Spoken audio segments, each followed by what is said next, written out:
So a follower left a comment on one of my videos talking about one of the things they're afraid of going into the midterm elections. Now, and that is that Donald Trump is going to use all of the unrest, the protests, as some kind of a way to declare martial law and make it so the elections don't happen.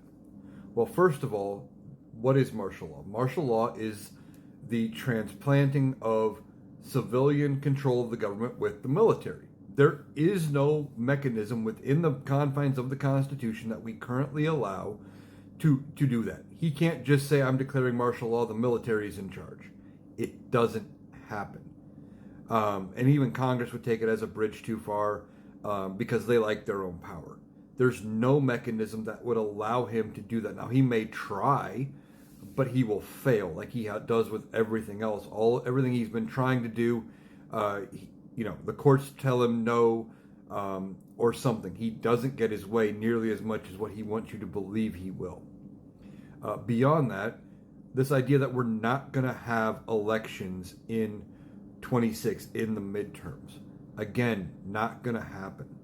There is no mechanism in the Constitution to prevent an election from taking place. Now, they could pass something theoretically that would change the date, but those elections would still have to happen prior to January 3rd, 2027, because that is when the current term of Congress runs out.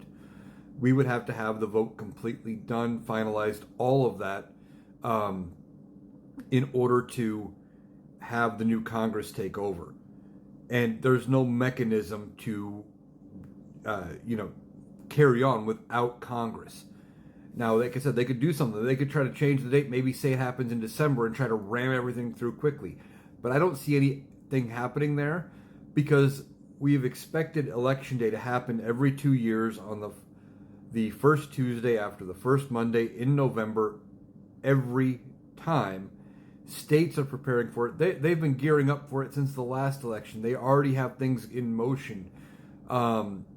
It's just not going to happen. I don't see any way in which they do anything to prevent the elections from happening. And beyond that, even if there were some, the protest, if you wanted to try to use it as some kind of a scapegoat to say, well, because of all the protests, we can't have elections, keep this in mind.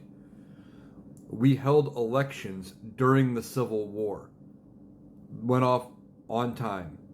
We held elections during both world wars. Went off as planned on time. They're not going to be able to screw with the elections. Don't let the fear get to you.